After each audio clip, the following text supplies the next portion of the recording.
പിതാവിനും പുത്രനും പരിശുദ്ധാത്മാവിനും സ്തുതി, ആദ്യം തന്നെ നിർണ്ണയിക്കും തന്നെ. ആമേൻ. ഈ മഴ എന്ന ഈ ശുശ്രൂഷയിലേക്ക് ഏവർക്കും സ്വാഗതം. അഗ്നിയുടെ ഇരുതല വാളാകുന്ന ദൈവവചനം നിങ്ങളിലേക്ക് പെയ്തിറങ്ങട്ടെ. പാറ പോലെ കിടക്കുന്ന നിങ്ങളുടെ ബന്ധനങ്ങളെ കൂടം പോലെ ഈ വചനം തകർത്ത് കളഞ്ഞ് നിത്യരക്ഷയിലേക്ക് നയിക്കട്ടെ എന്ന് പ്രാർത്ഥിക്കുന്നു. പ്രിയപ്പെട്ടവരെ, ദൈവപിതാവ് നമ്മുടെ സ്വന്തം അപ്പനാണ്. കർത്താവും നമ്മൾ തമ്മിലുള്ള ബന്ധം അപ്പനും മക്കളും എന്ന ബന്ധമാണ്. യേശുക്രിസ്തു പിതാവാൻ ദൈവത്തെ നമ്മുടെ സ്വന്തം അപ്പനായിട്ട് പരിചയപ്പെടുത്തി തന്നു. അവ പിതാവേ എന്ന് വിളിക്കുന്നു. ജെറമ്യായുടെ പുസ്തകത്തിലും ഹോസിയ പുസ്തകത്തിലും എസെക്കിയേൽ പുസ്തകത്തിലും ഒക്കെ നമുക്ക് കാണാൻ പറ്റും അപ്പൻ എന്ന് വിളിക്കപ്പെടാൻ ആഗ്രഹിക്കുന്ന ഒരു ദൈവം. പ്രിയപ്പെട്ടവരെ, ഈ ദൈവത്തോട് നമ്മുടെ ജീവിതത്തിൻ്റെ എല്ലാ പ്രശ്നങ്ങളും പ്രതിസന്ധികളും ബുദ്ധിമുട്ടുകളും നമുക്ക് തുറന്നു പറയാൻ സാധിക്കും. യേശുക്രിസ്തു നമ്മളോട് പറഞ്ഞ ഒരു വലിയ വചനമാണ്, നിങ്ങളെ ഞാൻ ഇനി ദാസന്മാരെന്ന് വിളിക്കുന്നില്ല, നിങ്ങളെ ഞാൻ ഇനി സ്നേഹിതന്മാരെന്ന് വിളിക്കുന്നു.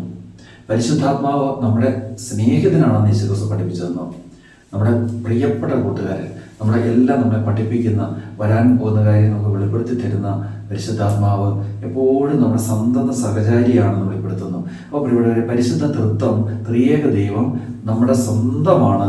നമ്മൾ പരിശുദ്ധ പിതാവിൽ നിന്ന് വന്നവരാണ്, ആ പിതാവിലേക്ക് തിരികെ പോകുന്നവരാണ്. അതുകൊണ്ട് തന്നെ ഈ കർത്താവിനോട് നമ്മുടെ ജീവിതത്തിൻ്റെ എന്ത് പ്രതിസന്ധികളും പ്രശ്നങ്ങളും പറയുന്നതിന് ഒട്ടും നമ്മൾ ഭയപ്പെടേണ്ട കാര്യമില്ല. എന്നാണ് ഹെബ്രായ പുസ്തകമൊക്കെ പഠിപ്പിക്കുന്നത്.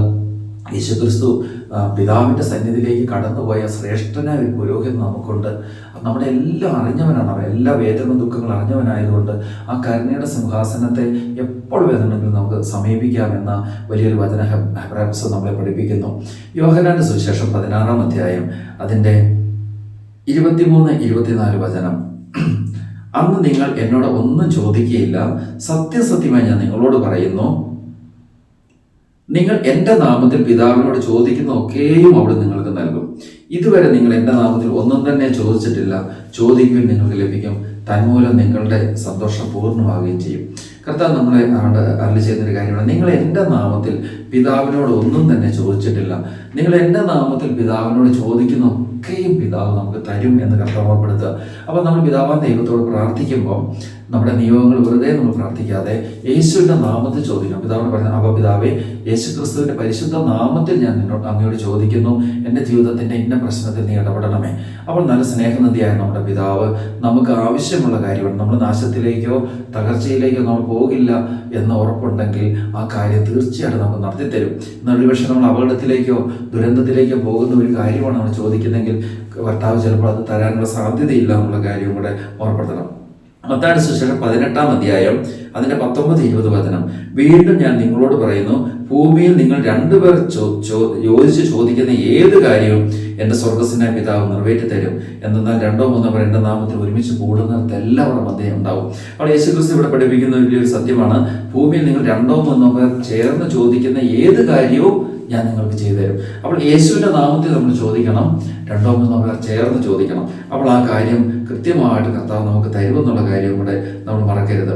പ്രിയപ്പെട്ടവരെ, ഏലിയാ പ്രവാചകൻ കർത്താവിൻ്റെ സന്നിധിയിൽ ഇരുന്ന് പ്രാർത്ഥിക്കുന്ന വചനഭാഗമാണ് 1 രാജകുമാർ 18-ാം അധ്യായം അതിൻ്റെ 41 മുതലുള്ള വചനം.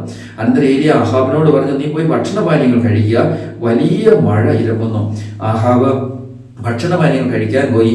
ഏലിയ കർമ്മേൽ മലയുടെ മുകളിൽ കയറി. അവൻ മുട്ടുമടക്കി നിലം വരെ കുനിഞ്ഞ് മുഖം മുട്ടുകൾക്കിടയിലാക്കിയിരുന്നു.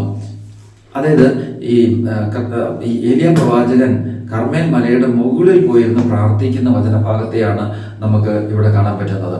പ്രിയപ്പെട്ടവരെ, അത് അതീവ തീക്ഷ്ണതയോടെ അതീവ ശ്രദ്ധയോടെ ഈ ഏലിയ പ്രവാചകൻ തമ്പുരാന്റെ സന്നിധിയിലിരുന്ന് മലയുടെ മുകളിൽ കയറി തൻ്റെ കാൽമുട്ടിൻ്റെ ഇടയിലേക്ക് മുഖം വെച്ചിട്ട് പുതപ്പുകൊണ്ട് തല മൂടിയിരുന്ന് സർവ്വശ്രദ്ധയും കർത്താവിൻ്റെ സന്നിധിയിലേക്ക് കൊടുത്തുകൊണ്ട് പ്രാർത്ഥിക്കുന്നു. അതാണ് യേശുക്രിസ്തു പരീശന്മാരോട് പറയുന്നുണ്ട്, നിങ്ങൾ പ്രാർത്ഥിക്കുമ്പോൾ കപടഭക്തിക്കാരെ പോലെ ആകരുത്, നിങ്ങൾ മുറിയിൽ കയറി വാതിലടച്ച് രഹസ്യത്തിലുള്ള പിതാവിനോട് പ്രാർത്ഥിക്കണം. പ്രിയപ്പെട്ടവരെ, ഇത് അതീവ രഹസ്യമായിട്ട് ഏലിയ പ്രവാചകൻ വളരെ തീക്ഷ്ണമായിട്ട് പ്രാർത്ഥിക്കുന്ന പ്രാർത്ഥനയാണ് കാണിച്ചു തരുന്നത്. അപ്പോൾ നമ്മൾ കർത്താവിൻ്റെ സന്നിധി പ്രാർത്ഥിക്കുമ്പോൾ ഓർക്കുക, എങ്ങനെ പ്രാർത്ഥിക്കണം എന്ന ചോദ്യത്തിന് വലിയ ഉത്തരമാണ് യോഹന്നാന്റെ സുവിശേഷം 16-ാം അധ്യായം അതിൻ്റെ 23-24 വചനം.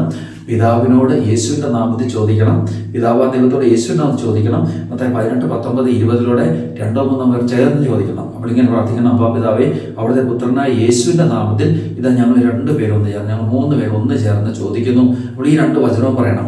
ഏതാണ്? യോഹന്നാൻ 16, 21, 24 വചനത്തിലും മത്തായി 18, 19, 20 വചനത്തിലും ഞങ്ങൾ അങ്ങയോട് ചോദിക്കുന്നു. ഞങ്ങളുടെ ഈ കാര്യത്തിൽ അങ്ങ് ഇടപെടണമേ.